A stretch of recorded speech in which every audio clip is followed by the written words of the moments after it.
Well, good morning, or just about afternoon, I think, ladies and gentlemen, fellow delegates. Thank you very much for inviting me back. This time last year, I gave what might be regarded as something of an upbeat speech. I was feeling in a good mood, and being an ex-management consultant and business school teacher, you know, we invent 7 S's and 4 P's and so forth. Whilst I was waiting, I invented 4 C's, and those 4 C's were commitment, culture, convergence, and cooperation. And they all seem to make sense to me.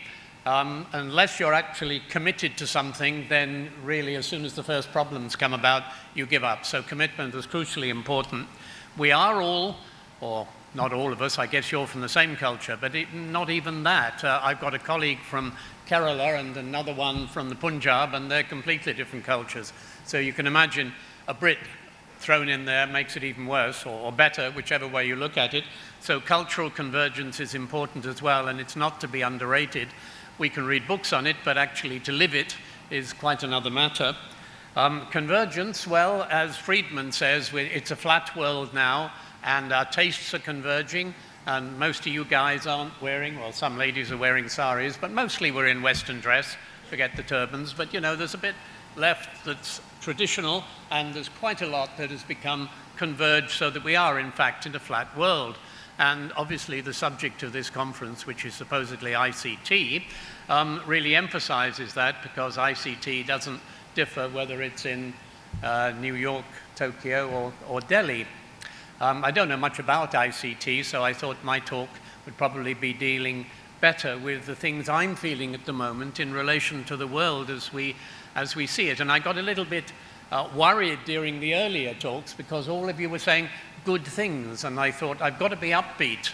And when I talked to my wife a couple of days ago about what I should say, she said, well, that sounds so terribly downbeat. Nobody likes downbeat things to be said at conferences, so at least on the plane, think of something upbeat. Well, I was very gratified to hear some stuff from Mr. Sauler, who was also downbeat. He has now told us there are more illiterate children in India than in the rest of the world in any other one country. I imagine China must come pretty close to that, but at least he was willing to address that, and so you must excuse me if I address some nasty bits, because I'm feeling at the moment that the world is a bit of a mess, and if I only talk about good things, I won't be saying what's in my heart. The first C of the bad downbeat things, and I've got some more C's for you, is corruption.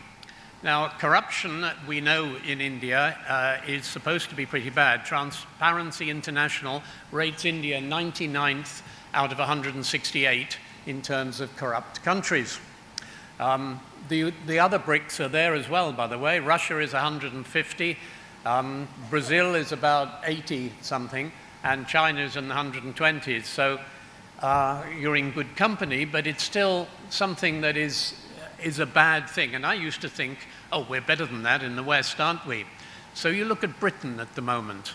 We've got demonstrated corruption over the last year in which the media is corrupt, so they're now trying to control it a little bit more. The police are corrupt. They're accepting payments from people in order to give information that they shouldn't do, and they're going to jail for it themselves. The bankers, of course, are corrupt. I mean, they take millions of pounds of our money away for running incompetent banks, and they're supported seemingly by the politicians, who are also corrupt and cheat on their expenses. So just read the papers in Britain and you won't find anything to be proud of whatsoever. And that makes me feel pretty bad. It looks as though when anybody gets to a position of power of any sort, they start cheating the system. And that's not a nice thing to think about if there's any idealism left in one's body. So having talked about corruption, I come to the next C, which is not totally different, which is Cameron. Now, I'm not saying Cameron is corrupt, but I'm saying that the sort of things he is saying and doing are just thoroughly bad for the world. He is putting a system that is preventing the cooperation across nations whereby young Indian students want to come to England. He says there's no cap. Well, you tell somebody who's trying to get a visa from the UKBA, there's no cap, and they find the visa rejected for totally ridiculous reasons. Of course, there's an informal cap, and to come out here and say, no, no, your students are welcome, is just complete nonsense. I run a private college now. I set it up myself when I retired from Oxford University. I created another college called Oxford Business School. It's a private one, Oxford Graduate School. And the aim of that was to bring very high quality education in the MBA and other degrees to people around the world. I wanted it to be the nucleus, if you like, of a federation, or indeed confederation, of business schools that I would be able to link together by coming to conferences like this, talking to like-minded people, and create a network around the world in which we didn't just teach in a second-rate way what they teach at Harvard Business School. We weren't just teaching Western culture, Western business methods.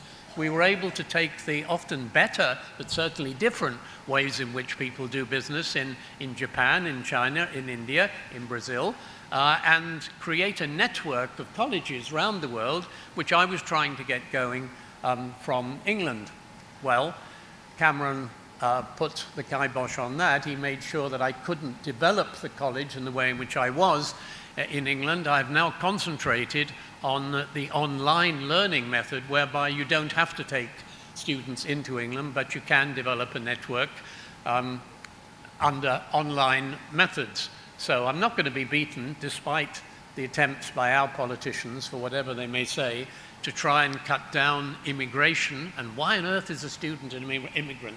That is totally ludicrous. But they believe if they give enough directions to prevent people coming through London Heathrow, then they'll get more votes. Well, I suspect they won't, and I suspect they'll be thrown out in 2 years, and that will be a wonderful thing, because we can maybe then get back to a flat world in which we can all learn together, we can all be educated together, and we can all learn from each other, and that there can be the free flow of faculty and of students across national borders without politicians with ulterior motives trying to get in the way.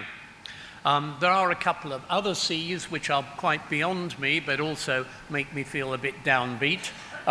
One is climate change. I've just been reading a book by Friedman, which is called Too Hot, Too Flat and Too Crowded, or words to that effect, in which he points out that maybe my children will be okay, but the younger people in the audience's children won't.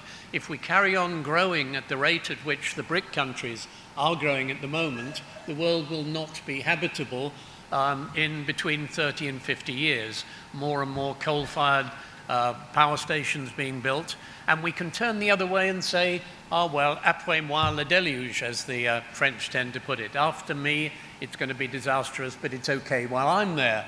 Well, maybe that's so, but it won't be for your children, and unless the politicians and statesmen, if there are any left in the world, of this country, of this world, are willing to make a grip of this and recognize that the statistics show that the planet will be uninhabitable in 50 years unless we do something about it, we become a green world. We create green colleges, green universities, so that people can see this is not an option for people who are idealistic. This is an option that isn't escapable for everybody who wants their children to live in a decent way. So climate change is another C, and at the moment it's a rather depressing one. Then we get to the fourth C, which is crises. Why do we have to have people in small countries poking nuclear bombs at America and saying, I'll fight you unless? Look at North Korea at the moment. The next one we're waiting perhaps is for Iran to get a nuclear bomb and to poke it at Israel and so forth. And we had Iraq, and we have Afghanistan, and we have Somalia and all the rest. Why should people behave in this fashion? I don't know, but it is really very depressing to think that, you know, I don't go to Pakistan. Why? Because bombs go off at random all the time, and I wouldn't like to be in the way of one of them. So all of those things are very depressing. We've got corruption, we've got the cap, or so-called, let's call it what you like, on British education. We've got climate change, we've got crises. So then I come to my last C, which is it's a challenge. Now the challenge means that yes, we are up for it, we can do it, we can beat the politicians, we can beat the ultra-radical damaging people who don't care about globalization, don't care about a flat world and all the advantages it can bring. And my 4 upbeat C's can be regenerated some way. And although I started to try and build the global business school network out of London, then maybe we can build it out of Cochin. Cochin is where I have a partner in which we run joint college there called BGS, and it is now linked with Oxford Graduate School, and it's a start. We hope to get to Mumbai, to Delhi and so forth, and maybe to Brazil and so forth. So we're not going to be stopped by the politicians and by the other people who say, no, no, that won't work. Let's build it on Cochin is the way that I would look at this, and see whether or not the vision that I've got in the remaining years of my career to actually be a small part, perhaps, in building a multicultural global business school could actually come about, in which it wasn't just based upon, if you like, American and Western views, but took in the best from everywhere and was affordable. So I won't take any more of your time. That's my message for today. It's a bit downbeat, but maybe the future is bright. Thank you.